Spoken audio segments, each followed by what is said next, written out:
আসসালামু আলাইকুম ওয়া রাহমাতুল্লাহ।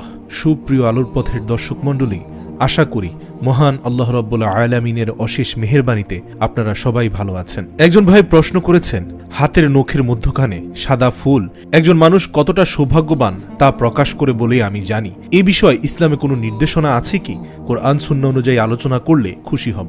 আলহামদুলিল্লাহ। প্রিয় ভাই, হাতের নখ দেখে একজন মানুষের শরীর, স্বাস্থ্য, মন ও ব্যক্তিত্ব সম্পর্কে জানা যায়। চিকিৎসকরাও রোগীর শরীরের রক্ত সঞ্চালন বুঝতে নখের দিকে খেয়াল করেন। প্রতিটি মানুষের নখের আকৃতি, রং ও চন্ডিমার ধরন আলাদা।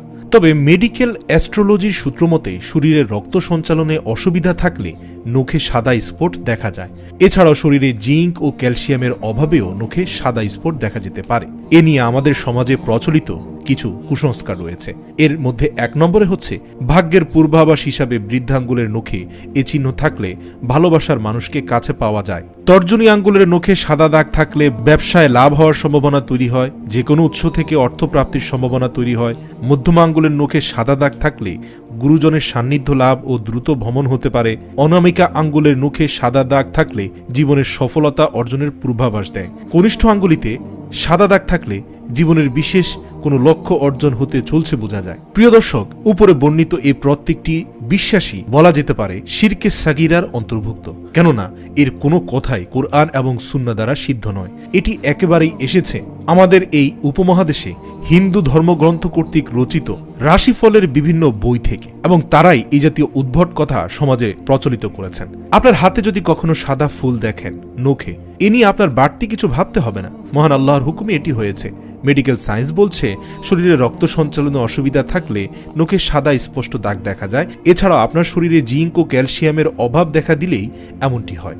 সুতরাং আপনি এর বাইরে বাড়তি কিছু ভাবাই উচিত না। এতে আপনার ব্যবসার ক্ষতি বা ভাগ্যের উন্নতি অথবা মানহানি এর কোনোটার সাথে আপনার হাতের নখের এই সাদা দাগটি দায়ী নয়। কোরআন এবং হাদিস ঘেটে নখ সম্পর্কে শুধু যে হাদিসটা পাওয়া যায় সেটি হচ্ছে, রাসূল সাল্লাল্লাহু আলাইহি ওয়াসাল্লাম বলেছেন, শনি ও বুধবার নখ ও চুল কাটা যাবে না, নিশ্চয়ই তা শ্বেত কুষ্ঠ হওয়ার কারণ।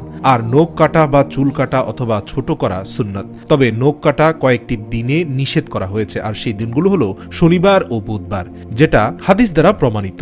আর আপনি যখন নখ কাটবেন, সুন্নতি নিয়ম হলো ডান হাতের শাহাদাত আঙ্গুল থেকে কনিষ্ঠ আঙ্গুল পর্যন্ত, তারপর বাম হাতের কনিষ্ঠ আঙ্গুল থেকে শুরু করে বৃদ্ধাঙ্গুল পর্যন্ত, সবশেষে ডান হাতের বৃদ্ধাঙ্গুলের নখ কাটতে হবে। আর পায়ের নখ কাটার নিয়ম হলো ডান পায়ের কনিষ্ঠ আঙ্গুল থেকে শুরু করে বাম পায়ের কনিষ্ঠ আঙ্গুল পর্যন্ত।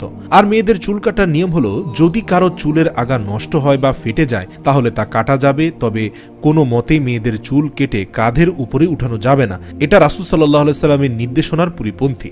সুতরাং এই তো জানা হয়ে গেল আমাদের নখ এবং চুল সম্পর্কিত রাসূল সাল্লাল্লাহু আলাইহি সাল্লামের হাদিস। এছাড়া নখের সাদা দাগ নিয়ে রাসূল সাল্লাল্লাহু আলাইহি সাল্লামের সুস্পষ্ট কোনো হাদিস নেই, আর এ বিষয়ে কোনো কথাও রাসূল সাল্লাল্লাহু আলাইহি সাল্লাম কখনোই বলেননি। সুতরাং আমরা এ নিয়ে বাড়তি ধরনের কোনো গুজবে কান না দিয়ে বরং ইসলামের সহিহ সুন্নাহকে আঁকড়ে ধরাই আমাদের উচিত হবে। আল্লাহ রাব্বুল আলামিন আমাদের যাবতীয় কুসংস্কার থেকে দূরে রাখুক। আমিন।